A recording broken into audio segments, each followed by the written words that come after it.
Nutrients provide करते हैं अपनी बॉडी को, जो हमारी ग्रोथ डेवलपमेंट सही है और डिजीज़ कंट्रोल और डिजीज़ प्रिवेंशन के लिए ज़रूरी होते हैं। ठीक है, मतलब कोई भी न्यूट्रिएंट हो नॉर्मल, मतलब carbohydrates, protein, fats, water, vitamins, minerals, ठीक है, और वो हो जाएगा फूड न्यूट्रिशन। और डाइटेटिक्स होगा किसी भी स्पेसिफिक डिजीज़ के अगेंस्ट उसके प्रोटोकॉल को फॉलो करते हुए जो हम स्पेसिफिक गाइडलाइंस बनाएंगे डाइट की, वो होगा डाइटेटिक्स। ठीक है, समझ आ गई है? इसके बाद ना नेक्स्ट स्टेप है पड़ा फूड और न्यूट्रिशन डाइटेटिक्स के बाद के न्यूट्रिशन के बेसिक प्रिंसिपल्स कौन से हैं। ठीक है, वैसे डिफरेंट बुक्स कहती है कि इसमें आते हैं water, carbohydrates, proteins, fats, vitamins, minerals, लेकिन जो मेजर हम डिस्कस करते हैं वो होते हैं प्रोटीन, फैट और कार्बोहाइड्रेट्स। सबसे हम पहले बात करते हैं प्रोटीन के बारे में।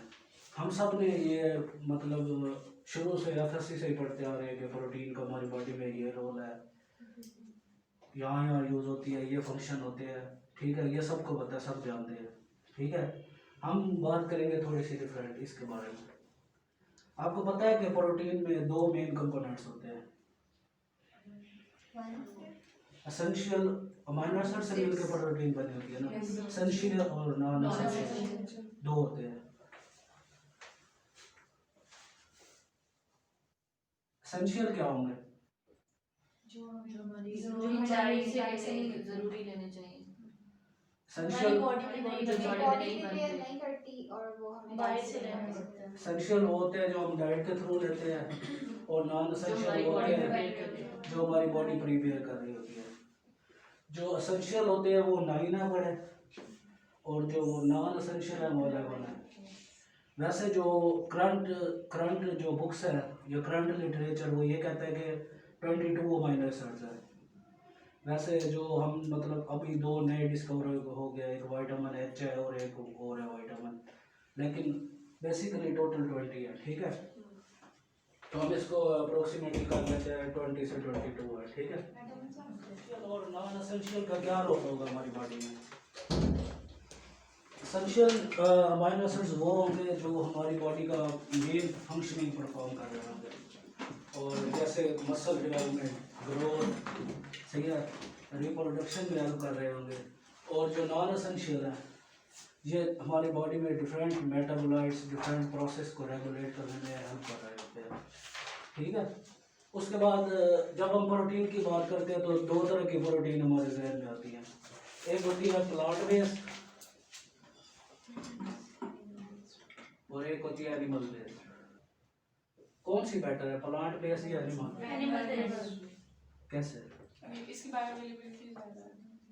उसके अलावा अगर मैं कहूँ कि एनिमल बेस में कोलेस्ट्रॉल ज़्यादा होता है, फिर इसका ये भी होता है कि एनिमल बेस्ड उसमें ज़्यादा अमीनो एसिड्स होते हैं। एसेंशियल अमीनो एसिड ज़्यादा होते हैं। केराटिन प्रोटीन भी एनिमल प्रोटीन में ही आती है, तो बेसिकली हमारी स्किन, हेयर, नेल्स केराटिन से बने होते हैं। सही। अच्छा, हम ना दोनों में डिफरेंस देखते हैं, प्लांट बेस में और एनिमल बेस में। ठीक है, सबसे पहले एनिमल बेस की बात करते हैं। एनिमल बेस में जो प्रोटीन होते हैं वो हमारे एसेंशियल अमीनो एसिड्स होते हैं। ठीक है, एसेंशियल अमीनो एसिड्स होते हैं और ये डिफरेंट बॉडी के प्रोसेसेस में रोल प्ले कर रहे होते हैं। जैसे हीमोग्लोबिन के साथ विटामिन B12 अटैच होता है। ठीक है, और उसके अलावा प्लांट बेस्ड में हमारे फाइटोकेमिकल्स होते हैं, फाइटोन्यूट्रिएंट्स होते हैं, और ये क्या करवाते हैं, एंटीऑक्सीडेंट एक्टिविटी करवाते हैं हमारी बॉडी में। तो अगर हम ये इस लिहाज से पहले पॉइंट के लिहाज से देखें तो फिर तो दोनों बेनिफिशियल हैं। सेकंड पॉइंट में ये है कि एनिमल बेस्ड प्रोटीन हमें ज़्यादा अमाउंट ऑफ कोलेस्ट्रॉल देती है। अगर हम उनका इंटेक ज़्यादा करेंगे तो हमारी बॉडी में कोलेस्ट्रॉल ज़्यादा होगा, तो उसकी नॉर्मल जो पर डे है वो लेस देन 300 मिलीग्राम है कोलेस्ट्रॉल की, इससे ज़्यादा हमें नहीं लेना चाहिए। तो अगर हम एनिमल बेस ज़्यादा लेंगे तो कोलेस्ट्रॉल हमारी बॉडी में ज़्यादा स्टोर हो रहा होगा। और इसके बरक्स अगर हम प्लांट बेस ज़्यादा लेंगे तो इसका मतलब ये है कि हम फाइबर ज़्यादा ले रहे हैं।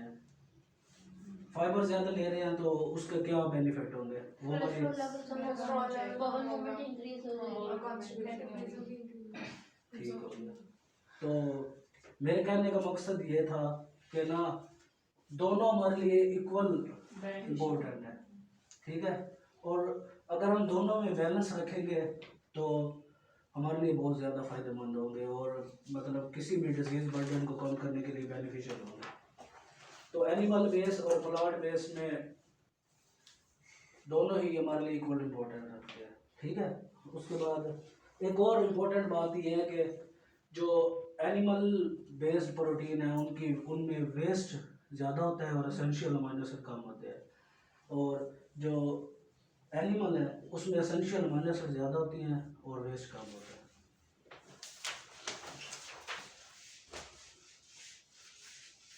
तो कोई बता सकता है कि good source of animal protein sources कोई बताए? सोर्सेज तो वैसे सब न्यूट्रिशनिस्ट को याद होते हैं, कोई ना भी आ रहा हो तो वो अपनी तरफ से भी बता देते हैं, तुक्का चल जाता है। सोर्सेज में आते हैं dairy, fish, meat, red meats, egg, ठीक है। और प्लांट बेस में सबसे अच्छी प्रोटीन कौन सी है? सोया। उसके बाद नट्स है, नट्स के बाद लेग्यूम्स है, ठीक है। और अब हम बात करते हैं फैट्स के बारे में।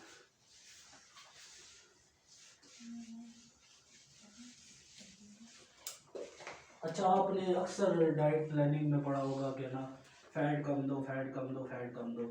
मोस्टली हम यही कर रहे होते हैं कि मतलब फैट कम होनी चाहिए, लेकिन मैं समझता हूँ कि ये बात बिल्कुल गलत है।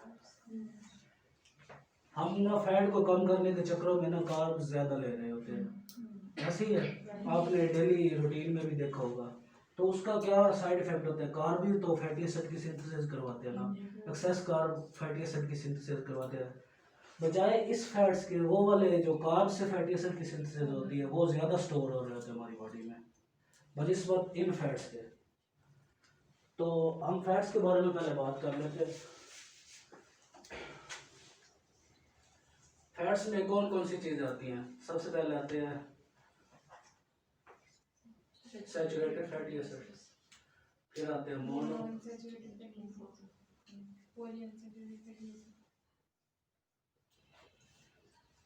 इसमें दो चीज़ आती है ओमेगा 3, उसके बाद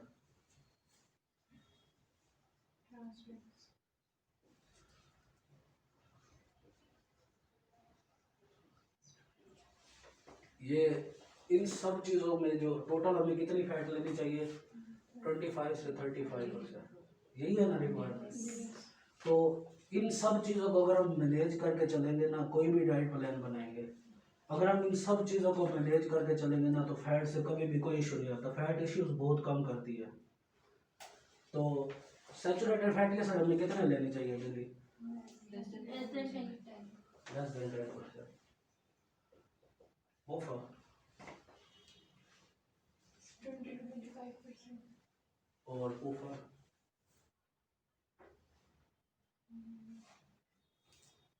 इन दोनों की रेशो होती है 3:1 या 4:1 या 6:1। डिफरेंट बुक्स डिफरेंट कहती है, ठीक है। तो इसके अलावा ओमेगा 3 और ओमेगा 6, जो ओमेगा 3 होते हैं वो एंटी इन्फ्लेमेटरी होते हैं, जो ओमेगा 6 होते हैं वो प्रो इन्फ्लेमेटरी होते हैं। लेकिन बुक्स ये रिकमेंड करती हैं कि ये मतलब 4:1 होने चाहिए, मतलब ओमेगा 6 4 और ओमेगा 3 1, क्योंकि ओमेगा 6 के और भी बहुत ज़्यादा बेनिफिट्स हैं। वो कैसे है? जो ओमेगा 6 और ओमेगा 3 है ना, इन दोनों का हमारी बॉडी में मेन रोल है।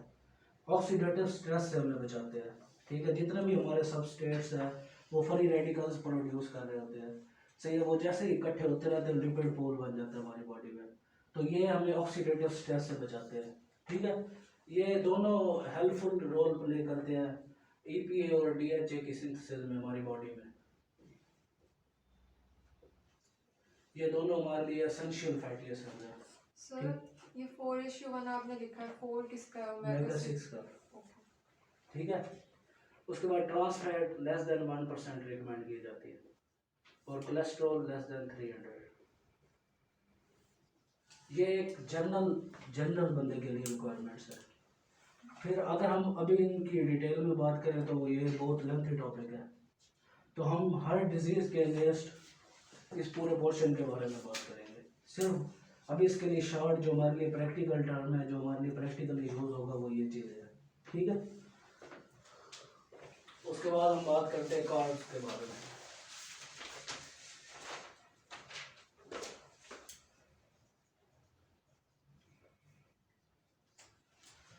कार्ब्स को डिफरेंट बुक्स में डिफरेंट तरीके से कैटेगराइज किया गया, लेकिन जब हम डाइट की बात करते हैं तो उस हिसाब से हम 3 ग्रुप्स में कैटेगराइज करते हैं। Simple sugars,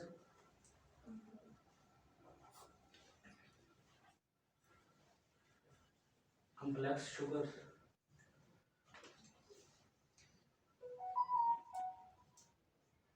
dietary fibres.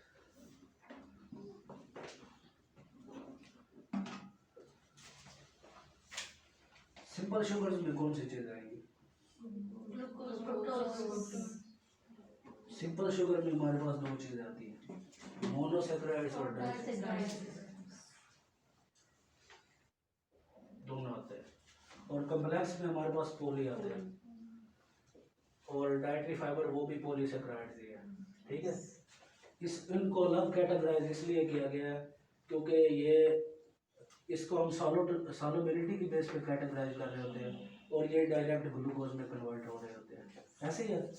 अच्छा, तो सिंपल शुगर हमें सबसे क्विक एनर्जी देते हैं, क्विक सोर्स है, जल्दी डाइजेस्ट हो जाते हैं और जल्दी एनर्जी प्रोवाइड करते हैं। उसके बाद कॉम्प्लेक्स शुगर है। कॉम्प्लेक्स शुगर बनिस्बत इसके लेट देते हैं क्योंकि ये पहले डाई में कन्वर्ट होंगे, फिर मोनो। और डाइटरी फाइबर बहुत कम मतलब एनर्जी में कन्वर्ट होते हैं। इसकी टाइप्स में अगर बात करें, सॉल्युबल और इनसॉल्युबल है। जो इनसॉल्युबल होंगे वो तो सॉल्युबल ही नहीं होते, वो एनर्जी प्रोवाइड ही नहीं करते, वो नॉन एनर्जी है, ठीक है। जो अगर सॉल्युबल पे बात करें तो वो हमें एनर्जी प्रोवाइड करते हैं, ठीक है। अच्छा, मैंने ना 3 इसके ना बड़े इंपॉर्टेंट रोल पढ़े हैं कार्बोहाइड्रेट्स के। फर्स्ट रोल ये था कि कार्बोहाइड्रेट्स ना एंटीबॉडीज की सिंथेसिस में रोल प्ले करते हैं। पढ़ा आपने कभी?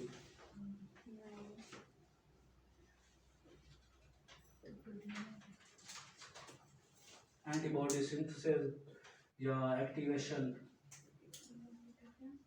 सही है। दूसरा मैंने पढ़ा है कि फैटी एसिड सिंथेसिस।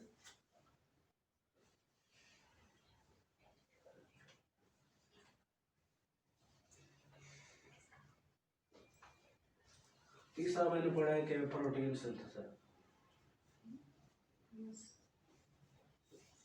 पढ़ा किसी ने ये तीनों? मेटाबॉलिज्म का साइकिल किसी ने पढ़ी है ये तीनों? साइकिल्स नहीं है, मैं ये कह रहा हूँ कि कार्बोहाइड्रेट का ये फंक्शन है कि ना वो ये 3 काम करवाता है, और तो सबको पता है, वो सबने नॉर्मल पढ़े हो। ये कभी पढ़े आपने? ये ना आपने कल तीनों सर्च करके आना है कि क्या रोल है, ठीक है। और अपने मतलब आपकी डायरी में मतलब इनकी जगह छोड़ दे हर क्वेश्चन की, ठीक है, और वो आपने फिल करनी है, ठीक है। और कल मैं क्लास में ये पूछूंगा, ठीक है। अगर अभी मैंने बता दिया तो आपको भूल जाएगा, जब आप खुद पढ़ के आएंगे तो वो ज़्यादा बेनिफिशियल है। अच्छा, अब हम बात करते हैं इसके पोर्शंस, ये हमें डाइट में कैसे देने चाहिए। जो डिफरेंट बुक्स हैं वो ये रिकमेंड करती है कि ना जो सिंपल शुगर्स होनी चाहिए ना, सिंपल शुगर्स में से हमने किन चीज़ों को निकालना है? वाइट शुगर्स, वाइट और सिंथेटिक, ठीक है। प्रोसेस्ड, अच्छा वाइट शुगर को रिफाइंड शुगर भी कहते हैं, ठीक है। ये हमारी डाइट का हिस्सा नहीं होना चाहिए, ठीक है। मेरे कज़न है, वो चाइना में पढ़ रहे हैं इस वक्त। तो ना वहाँ ग्रोसरीज लेने गए, तो ना उन्होंने ना एक पैकेट उठाया शुगर का। तो वहाँ पे मतलब कुछ पाकिस्तानी स्टूडेंट यहाँ से पढ़ने जाते हैं, वो भी वहाँ पे जॉब करते हैं। तो उन्होंने कहा भाई आप इतनी शुगर क्या करेंगे। वो परेशान हो गए, मतलब वो थी 2 kg, भाई इतनी शुगर आप खा रहे हैं। तो हमारी तरफ क्या, हमारी तरफ तो 2 kg 2-3 दिनों में ख़त्म हो जाती है, ऐसे है ना। तो हमारे बेसिक मकसद यही है कि ना हमने ना अपनी फैमिलीज़ में सबसे पहले, अगर हमने अपनी फैमिलीज़ को कंट्रोल कर लिया इन चीज़ों के बारे में, तो हम बाहर बड़े अच्छे तरीके से कंट्रोल कर सकते हैं। सबसे ज़्यादा जो आजकल इश्यूज आ रहे हैं ये white refined floor, white sugars, ये सारी चीज़ें इन्हीं के इश्यूज आ रहे हैं मोस्टली। और हम होल फ्रूट्स या होल वेजिटेबल्स लेते नहीं हैं, या फिर हम होल सीरियल्स नहीं लेते, और उसके बहुत ज़्यादा इश्यूज आ रहे हैं। उसके बाद कम्प्लेक्स शुगर, ये सिंपल शुगर्स 50% होने चाहिए हमारी डाइट का, ठीक है। टोटल रिक्वायरमेंट कितनी है, 55 से 65 ऐसे है कार्ब्स की, इसमें से 50% ये होने चाहिए, सही है। और 5 से 10% ये होने चाहिए, और 40% ये होने चाहिए। अब हम बात करते हैं डाइटरी फाइबर पे।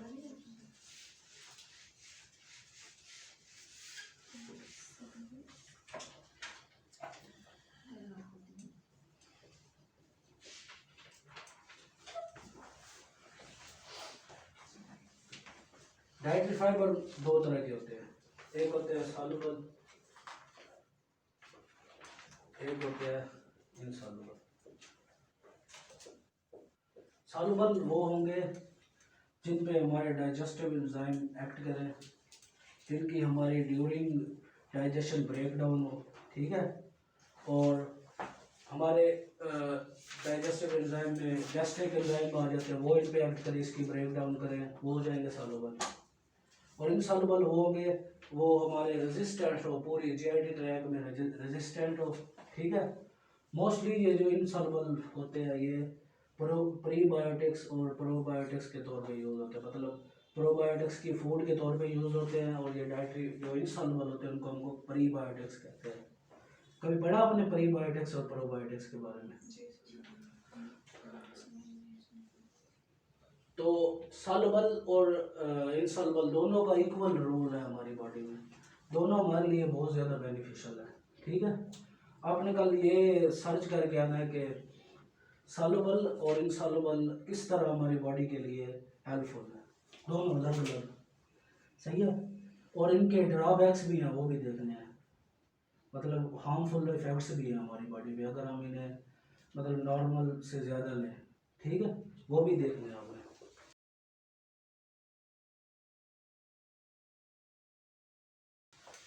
अच्छा, उसके बाद हमारा सेकंड टॉपिक था डाइट प्लानिंग प्रिंसिपल।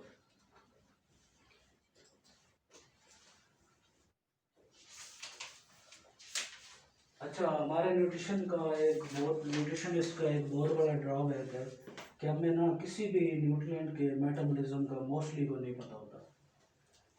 तो एक और भी मतलब मैंने ये सोचा कि हम जितने भी न्यूट्रिएंट्स हैं ना नेट पे ना, स्पेशली गूगल स्कॉलर पे आपको पहले बताया, वहाँ पे ना उनकी कंप्लीट मेटाबॉलिज्म के ना फ्लो चार्ट्स मौजूद हैं।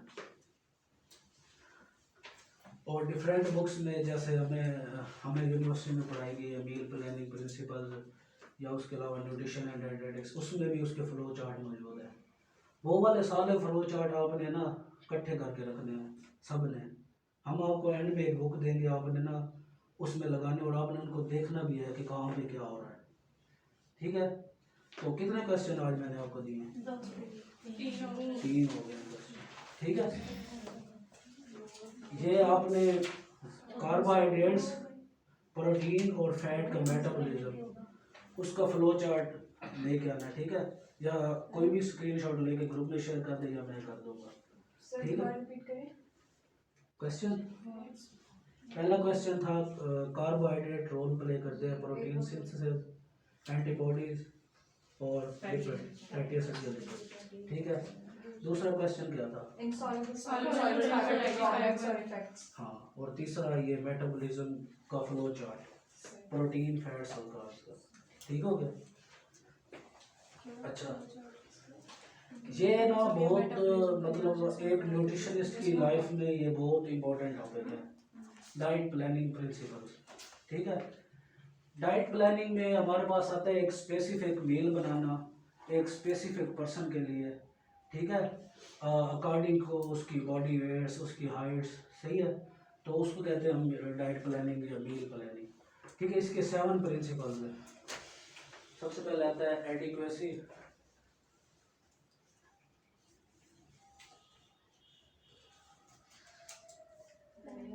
बैलेंसिंग,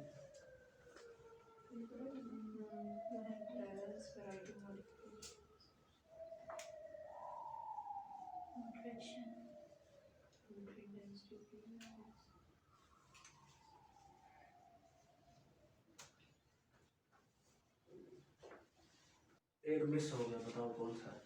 पढ़ा किसी ने? मॉडरेशन एक मॉडिफिकेशन भी है, एक मॉडरेशन भी है। मॉडिफिकेशन लिख लिया है।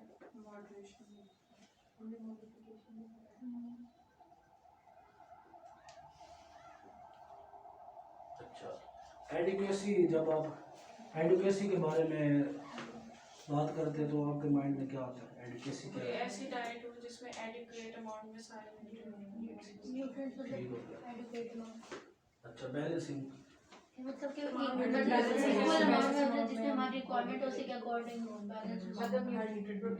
कैलोरीज कंट्रोल, कैलोरीज कंट्रोल होती हैं बॉडी वेट के मुताबिक और मेटाबॉलिज्म, बॉडी मेटाबॉलिज्म के मुताबिक कैलोरीज को एडजस्ट करना, ठीक है। जो पतले लोग होते हैं उनका मेटाबॉलिज्म तेज होता है, उसको ज़्यादा कैलोरीज चाहिए होती है। जो मेरे जैसे होते हैं उनका मेटाबॉलिज्म स्लो होता है, न्यूट्रिएंट्स ज़्यादा चाहिए होते हैं उन्हें, ठीक है। उसके बाद न्यूट्रिएंट डेंसिटी क्या है? न्यूट्रिएंट्स ऐसे फूड्स मतलब जिनकी कैलोरी अमाउंट कम हो लेकिन न्यूट्रिएंट कंटेंट और ज्यादा, एनर्जी डेंसिटी क्या होगी? ऐसे फूड जिसमें एनर्जी ज्यादा और न्यूट्रिएंट्स कम हो। ठीक हो गया। और मॉडिफिकेशन क्या है? अकॉर्डिंग टू रिक्वायरमेंट हम उसको मॉडिफाई करेंगे, किसी को प्रोटीन्स के चेंजेस करने हैं। मॉडिफिकेशन क्या है कि हम अपने फैट्स और अपने जो कार्ब्स हैं, सिंपल शुगर्स, उनको देखते हुए हमने एक्सचेंज लिस्ट के मुताबिक उनको मॉडिफाई करना है, ठीक है। मतलब न्यूट्रिएंट्स ज़्यादा हो जाए और कैलोरीज उसकी कम हो जाए। और वैरायटी क्या है? डिफरेंट सेम कैलोरी के different contents of food content.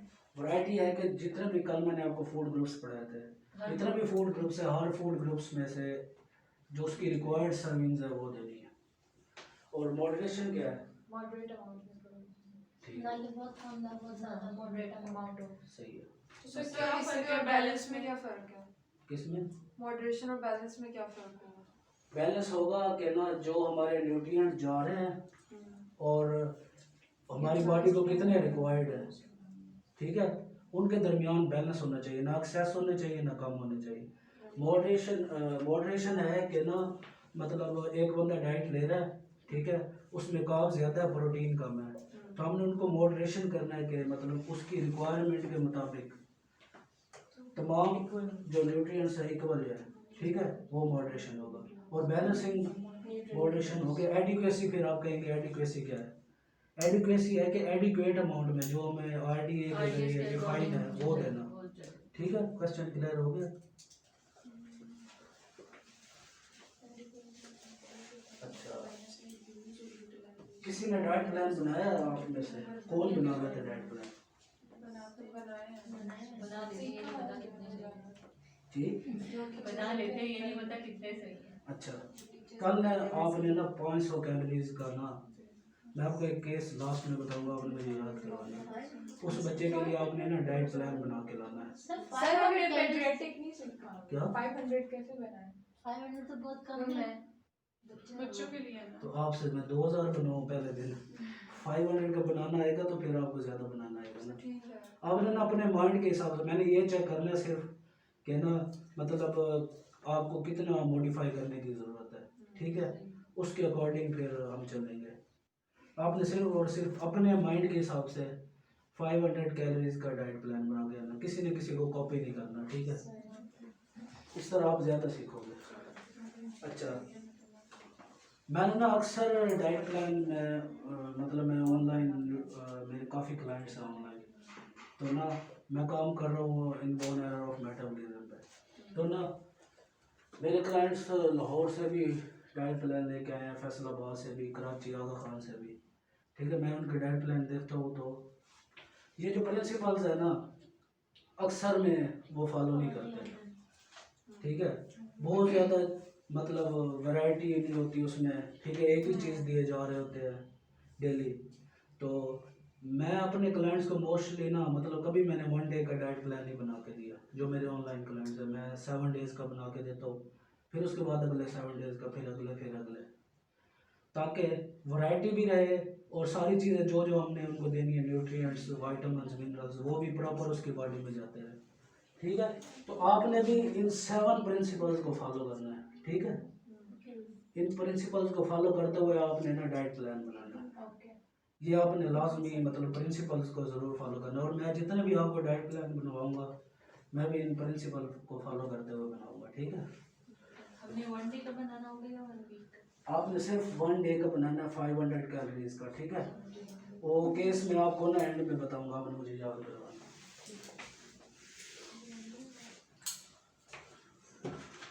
अच्छा, उसके बाद हम पढ़ते हैं स्टेटमेंट ऑन न्यूट्रिशनल एडिक्वेसी। ये जो हमारा लेक्चर है ना ये हमारी डाइट की बेसिक्स है, मेन्यू प्लानिंग की, न्यूट्रिशन की, ये सारे मतलब ये जो आज वाला हमारा पूरा लेक्चर है कंप्लीट बेसिक्स है। अगर हमें इन पे कंप्लीट कमांड होगी तो हम कहीं भी मतलब मार नहीं खाएंगे, हर क्लाइंट को सेटिस्फाई कर लेंगे, ठीक है। स्टेटमेंट ऑफ न्यूट्रिशनल एडिक्वेसी, ये 5 होते हैं। सबसे पहले है DRI, आपने पढ़ा है DRI, RDA, Recommended dietary allowance. UL, upper limit,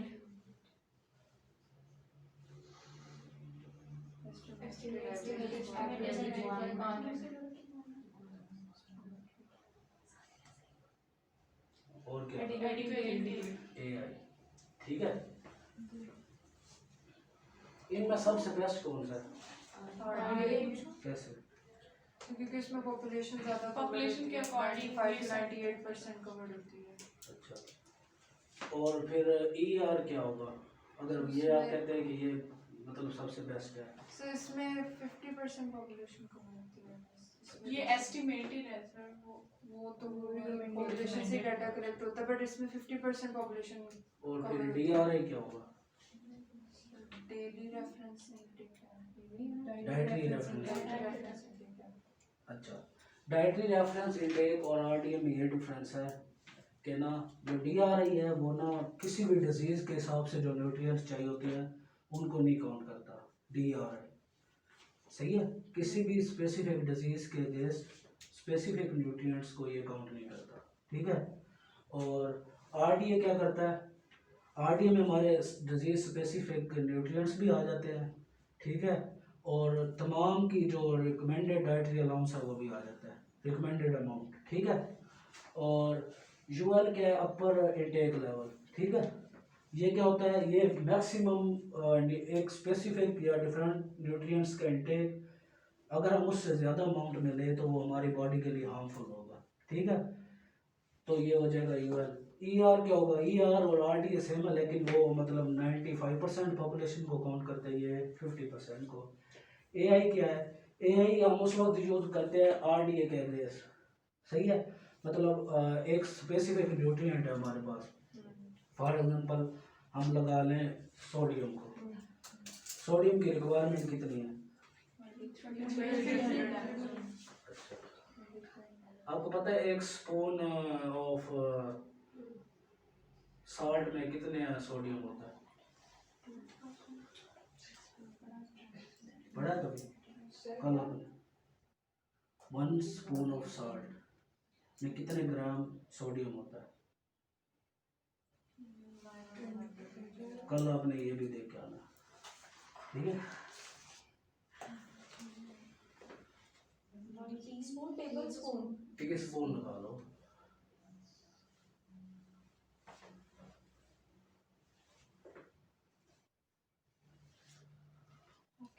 अच्छा, अब आरडी और इसमें क्या फर्क होगा?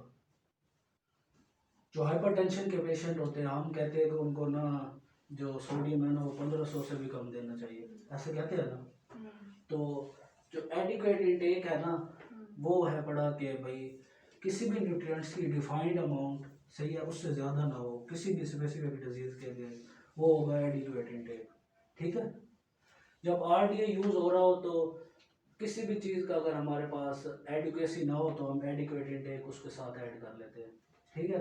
वैसे ये दोनों सेम टर्म्स है, वो भी एडिक्वेसी को शो करती है, वो भी एडिक्वेसी को शो करती है, ठीक है। डिफरेंस क्या हुआ? डिफरेंस ये हुआ कि कोई भी स्पेसिफिक न्यूट्रिएंट, ठीक है, अगर हमने उसको एक एडिक्वेट अमाउंट में देना है तो उसका लेवल इसके ज़रिए हम मैच कर लेते हैं। या ये कि अगर किसी न्यूट्रिएंट का आरडीए डिफाइंड नहीं है तो हाँ। उसकी एडिक्वेट इनटेक्स होती हैं, जिनको हाँ। हम कंसीडर कर लेते हैं। ऐसे भी कह सकते हैं, ठीक है। तो सर आरडीए तो हम लोग मतलब पॉपुलेशन स्टडी करके कैलकुलेट करते हैं, तो एडिकेट इनटेक कैसे निकालते हैं? एडिक्वेट इनटेक डिफाइंड है हमारे पास पहले ही हर न्यूट्रिएंट्स का, आपको टेबल्स बने बनाए मिल जाएंगे, बुक नेट से मिल जाएंगे, गूगल से। सर किस बेस पे डिफाइंड है? वो भी पॉपुलेशन की बेस पे डिफाइंड है, मतलब अमेरिकन के लिए अलग है, हमारे लिए अलग है। अभी हमने ना हम स्टडीज़ कर रहे थे कोरोना वायरस के दौरान डिफरेंट पॉपुलेशंस की मैनेजमेंट डाइट की, तो ना हर पॉपुलेशन ने अपनी बनाई है डाइटरी गाइडलाइंस, लेकिन पाकिस्तान ने नहीं बनाई। ऐसे ही है, आपने नहीं देखी होंगी। तो ना हमने उनको स्टडी करके हमने पाकिस्तान की गाइडलाइंस बनाई है, तो अभी हमने पेपर भेजा हुआ है पब्लिश होने के लिए, तो पब्लिश हो जाएगा तो मतलब हमारे कंट्रीज़ की भी जो गाइडलाइंस है वो भी आ जाएंगी।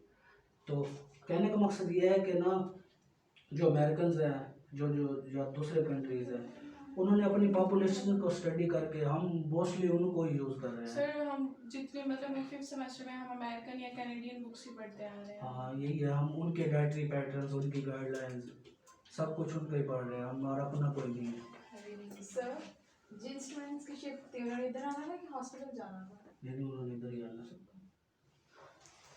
इसके बाद उन्होंने जाना है, वो हमारी डाइटिशियन है, और डाइट प्लान देने जाती है पेशेंट चेक करने। आज का हमारा लास्ट टॉपिक है फोर्टिफिकेशन। जब हम फोर्टिफिकेशन की बात करते हैं तो हमारे पास हमारी माइंड में ना 4 चीज़ें आती हैं। सबसे पहले आती है फोर्टिफिकेशन, फिर आती है एनरिचमेंट,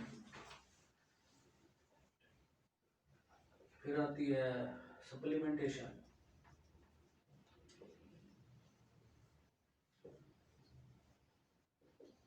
और लास्ट में आती है adulteration.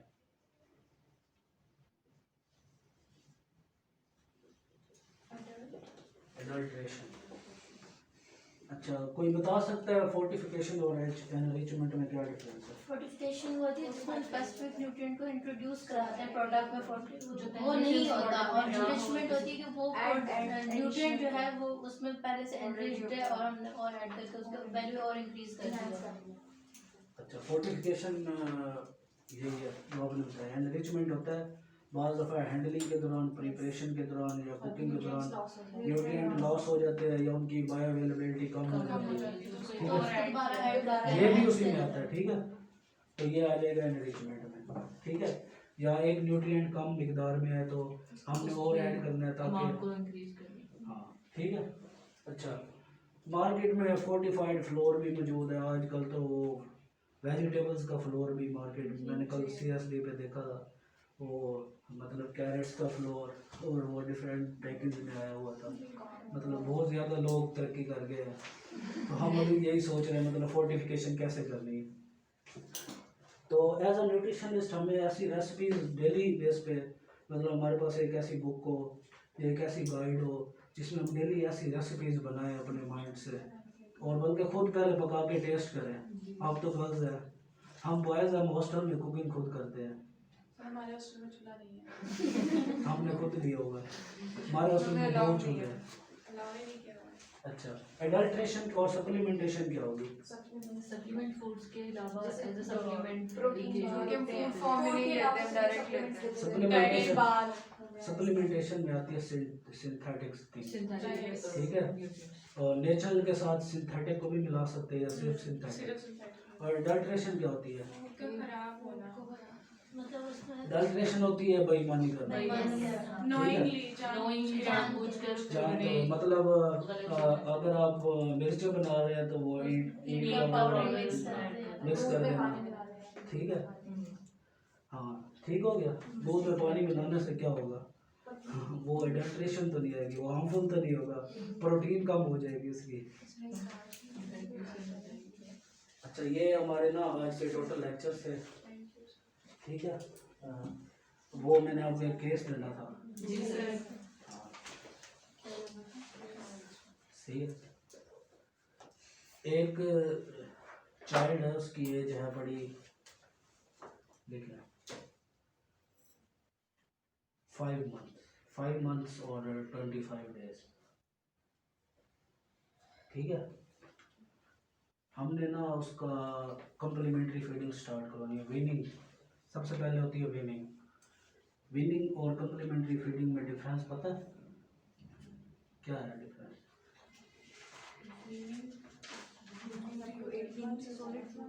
Complementary feeding other than जो हम उसको वीनिंग होती है इंट्रोडक्शन ऑफ सॉलिड फूड, ठीक है।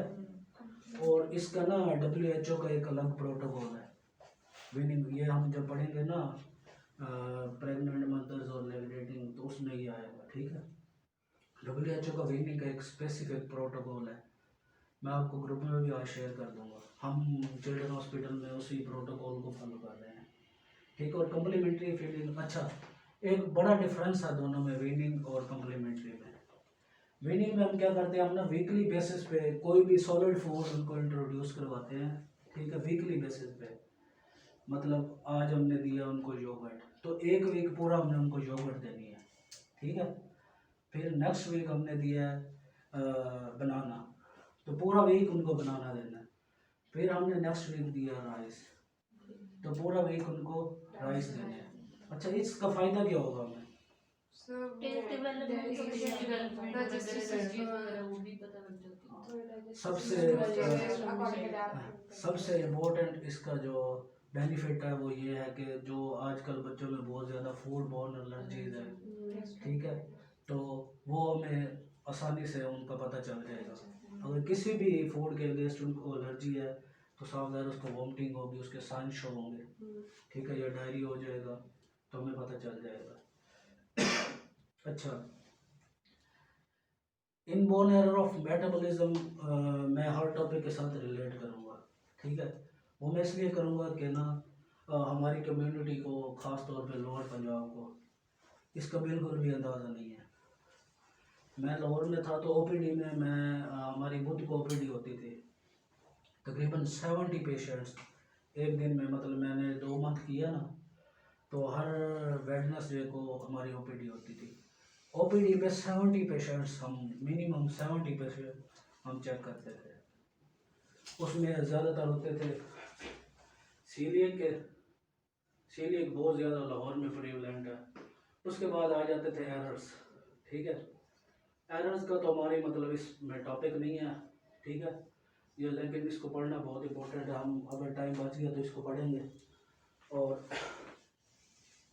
लाहौर में ना एक हमारे वहाँ पे जो डॉक्टर थी ना, हेड ऑफ डिपार्टमेंट, वो बता रही थी एक ना झुकी टाइप वो नहीं होती, वो मांगने वाली औरतें, उसकी एक बेटी थी, उसको ना सीलिएक डिजीज़ थी, ठीक है।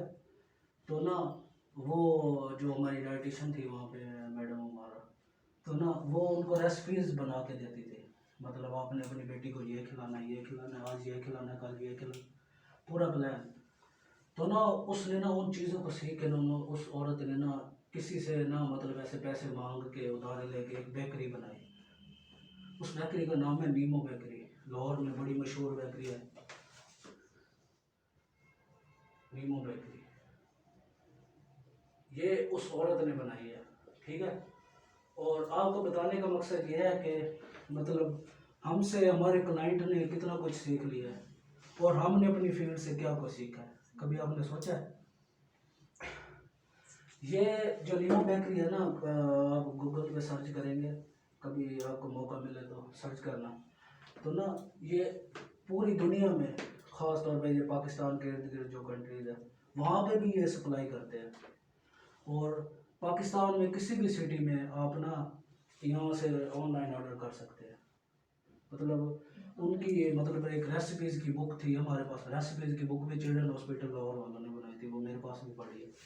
तो उन्होंने सारी रेसिपीज़ डिफाइन की हुई हैं और उन्होंने ना उस बुक के अंदर हर सिटी के हिसाब से लिखा हुआ है कि ना ग्लूटेन फ्री चीज़ें कहाँ से मिलती हैं। अब मुल्तान में भी एक बन गई है, वो भी मेरी एक क्लाइंट थी तो उसके अब्बू ने बनाई है, उसने इनके साथ वो किया है एग्रीमेंट, यहाँ से चीज़ें लेता है और मार्जिन रख के वो आगे बेचता है। तो इधर हमारे मुल्तान में भी मतलब ये बहुत ज़्यादा प्रीवलेंट है सीलेक्ट डिजीज़। तो मोस्टली डॉक्टर्स के बच्चों को है, मोस्टली एजुकेटेड पीपल्स में है, ये बहुत ज़्यादा है। तो वो हम इस पे काम कर सकते हैं। ये बिजनेस पॉइंट ऑफ व्यू के हिसाब से मैंने आपसे बात की है कि ना मतलब इस तरह हम और भी काफ़ी ऐसी चीज़ें हैं जिनके बारे में हम प्लान कर सकते हैं। ठीक है, अच्छा मैं आपको केस लिखवा रहा था। सर कम्प्लीमेंट्री का बताएं।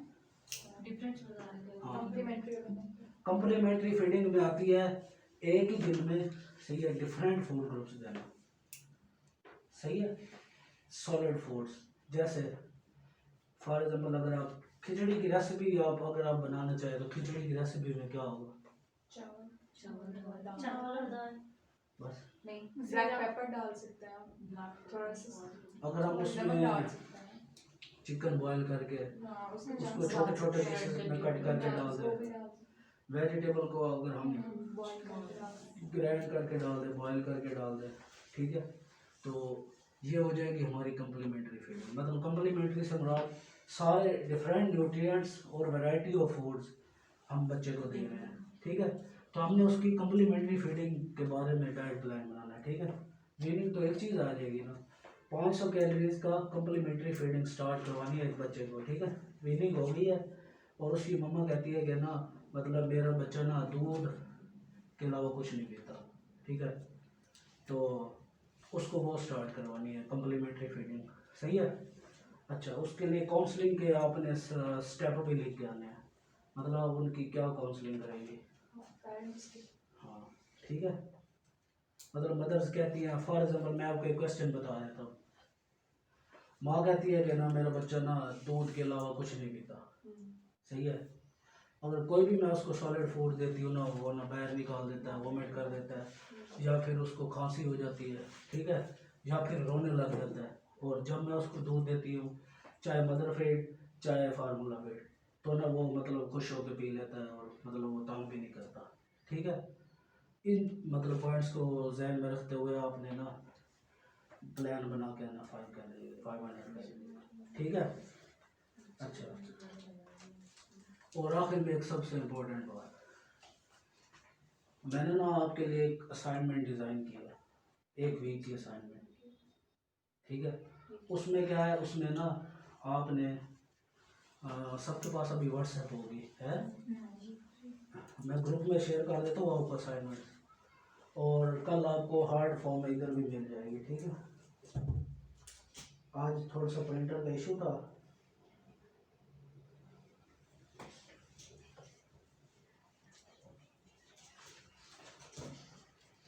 फूड एक्टिविटीज रिकॉर्ड एक असाइनमेंट का नाम है। दूसरी है, पहले ये सेंड कर देता हूँ,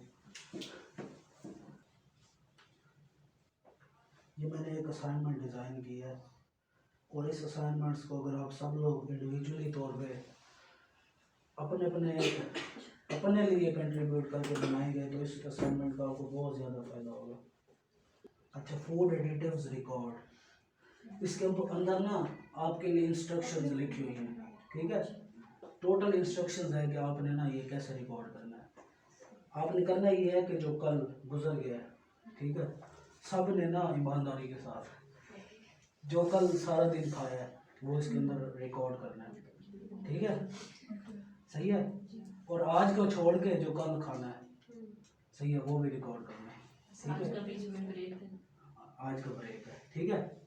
वो रिकॉर्ड करने के बाद, सही है, इसका नेक्स्ट स्टेप है डाइट समरी शीट, ठीक है। फिर ना उसको मैं फिल करने का तरीका आपको कल जब आपके पास हार्ड फॉर्म में आएगी वो बताऊंगा, ये भी ग्रुप में आ जाएगी। और उसके अलावा मैं आपको ना सर्विंग साइज और कुछ पोर्शन साइज अभी दिखा देता हूँ, तो आज वाले प्लान के मुताबिक वो मैं लेके आ रहा हूँ। सानिया स्लीम कौन है? परवरिश दी कि रानी का नहीं हो सकता। आपने मार्केट्स में ये चीज़ें देखी हैं कभी? वही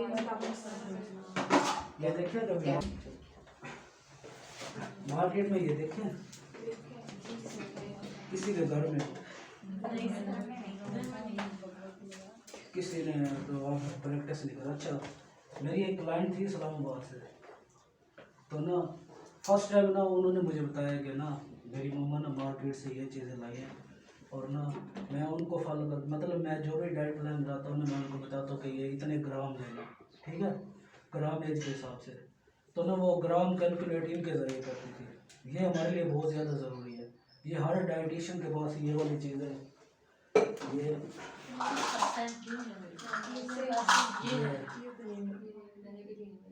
ये कप है, इसके ऊपर लिखा हुआ है, ये देखो, 1 कप, हाफ कप, 1/4, 1/3, 2/3, हर चीज़ का मतलब इसमें मेंशन है। इसका कितना साइज है, ये 1/4 टीस्पून है, ये हाफ है, ये 1 टीस्पून है, ये 1 टेबलस्पून है, 1 टेबलस्पून है, ये 1/4 कप है, ये हाफ कप है। तो ये अगर आप ऐसे कोई भी क्लिनिक में प्रैक्टिस करें तो ये आपके पास होने चाहिए। आप अपने क्लाइंट्स को कैसे गाइड करेंगे इनका, वो भी आपको अंदाज़ा होना चाहिए, सही है। तो ये हमारे पास अवेलेबल है। कल अपने 500 का जो प्लान बना के, 500 कैलोरीज का जो प्लान बना के आना है, ठीक है। तो आप में से किसी को भी मैं बुलाऊंगा, वो इनके हिसाब से काउंसलिंग करेगा, ठीक है, कि मतलब ये कितना देना है, ठीक है, सही है, प्रैक्टिकली काउंसलिंग करेगा। इसी तरह ये ग्राम के हिसाब से थे और ये ml के हिसाब से।